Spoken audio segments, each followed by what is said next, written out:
Hey everyone, today is Memorial Day, and as many of us do, we're going to celebrate a 3-day weekend, family gatherings, travel, cook out, go to the lake, and just have some fun and relax.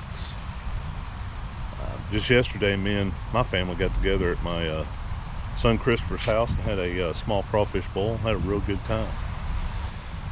But I want to take some time today to remember what today is. On May 30th in 1868, this day was set aside for the nation to stop for just a minute out of our busy lives and remember, mourn, think about all the men and women that have made the ultimate sacrifice and given their lives while fighting for the freedoms of this country.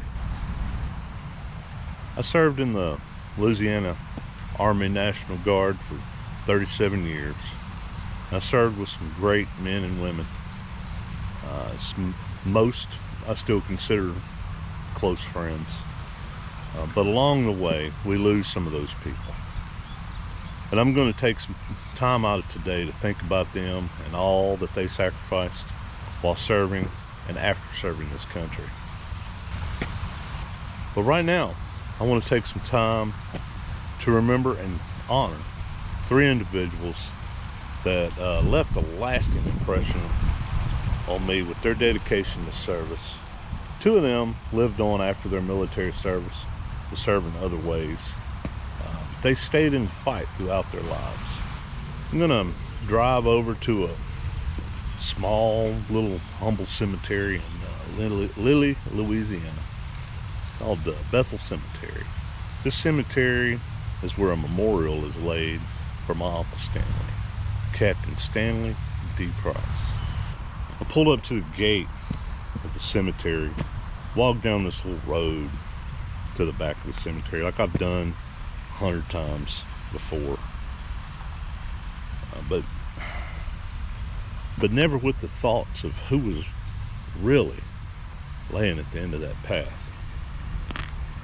Captain Stanley Price started out as a Marine, did 3 years of service to include a tour in Korea, got out of the Marines, came home, had a wife and a couple of kids, couldn't find work, so he decided to get back in the military, but this time enlisted in the Army. He did 2 tours as a helicopter pilot in Vietnam and retired after 20 years of service with the rank of captain. Of course, he still hadn't done what he thought was enough, so in 1990, when Desert Storm came around, he volunteered back into service. Uncle Stanley never lost the spirit of service that he had. He was always there if he needed something done. I remember as a young adult going to family reunions on his farm, and someone would mention how nice it would be if we had this, so we could do that. And most likely the next year, we had it, whether it was a softball field, a picnic area, a rifle range. He just did what he could to make people happy and help them enjoy themselves. So I want to take some time and remember all the sacrifices that Captain Stanley Price made while serving this nation and all the people around him.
Now I'm going to head over to my Aunt Minerva's house.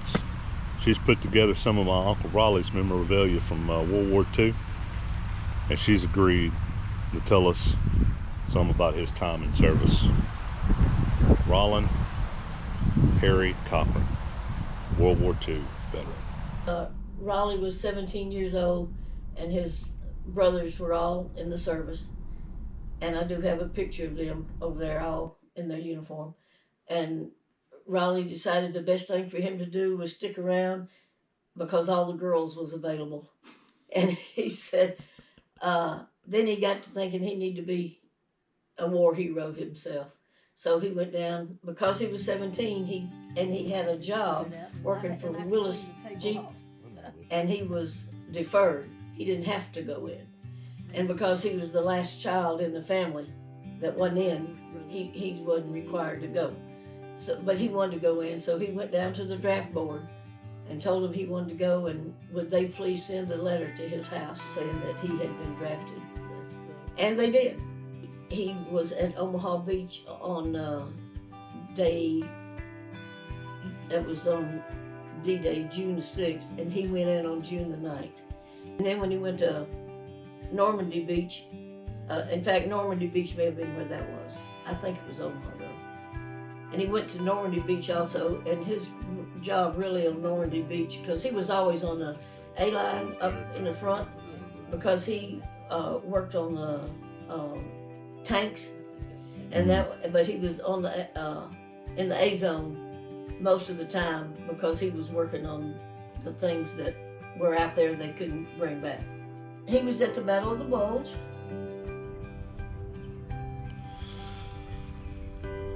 So here I am, graveside, Uncle Raleigh, Rollin Harry Cochran, World War II vet. She told me after she got off camera that he was doing a thing at church one time with the little kids, and one of the little kids asked him, Mr. Raleigh, did you ever kill anybody? And Uncle Raleigh, without hesitation, looked at the little kid and said, I hope not. So, that's kind of mean he was. It was nice, very loving guy. If you ask him to do something, I don't ever remember hearing him say yes. I don't ever remember hearing him say no. He just did it. The kind of person he was. So.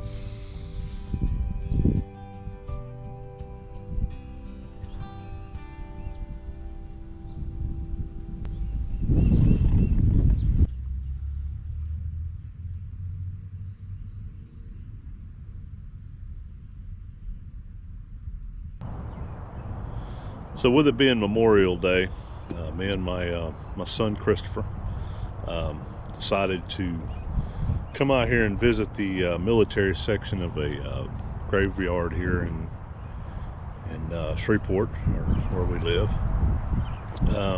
You got the smell of pine and roses and carnations, fresh cut grass in the air. Just kind of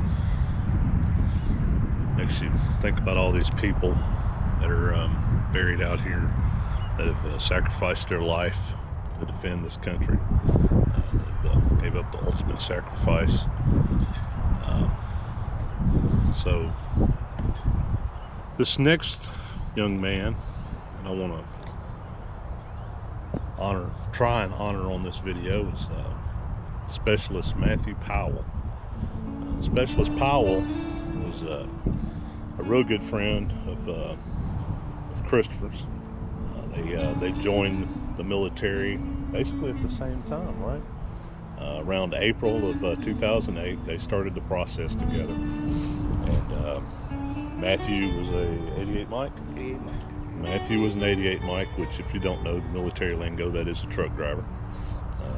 Christopher went on into 11 Bravo, where he served. How many tours did you serve?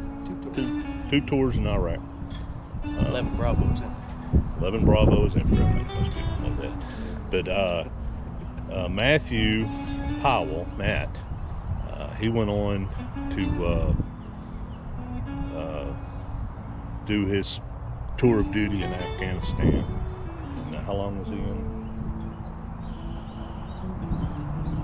4 years. Okay. He had been in 4 years. Was that his first tour? That's his first one. His first tour in Afghanistan on October 12th. On October 12th, 2010, Matthew Powell, Specialist Powell, gave the ultimate sacrifice and died, was killed in the line of duty. The truck that he was driving was hit by a roadside bomb, an IED, and he was killed in the line of duty. Specialist Powell was a awesome young man. Christopher describes him as a goofball. He was always had a smile on his face, always wanted to make people in the room laugh.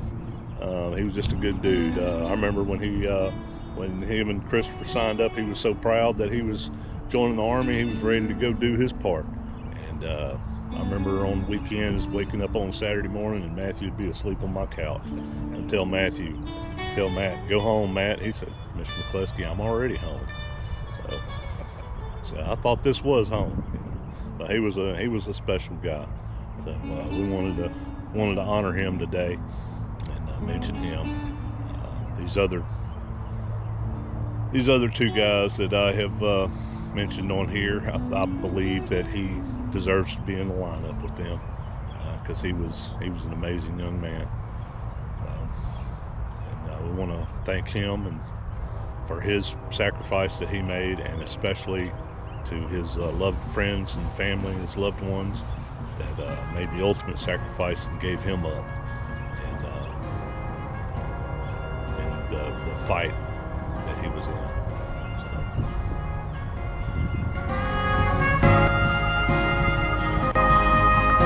He was standing in the driveway in his camo, hugged his mama bye and left for his flight. He was only 17 when he joined the men in green, fighting for his country and everything he believed. That's a hero from his head down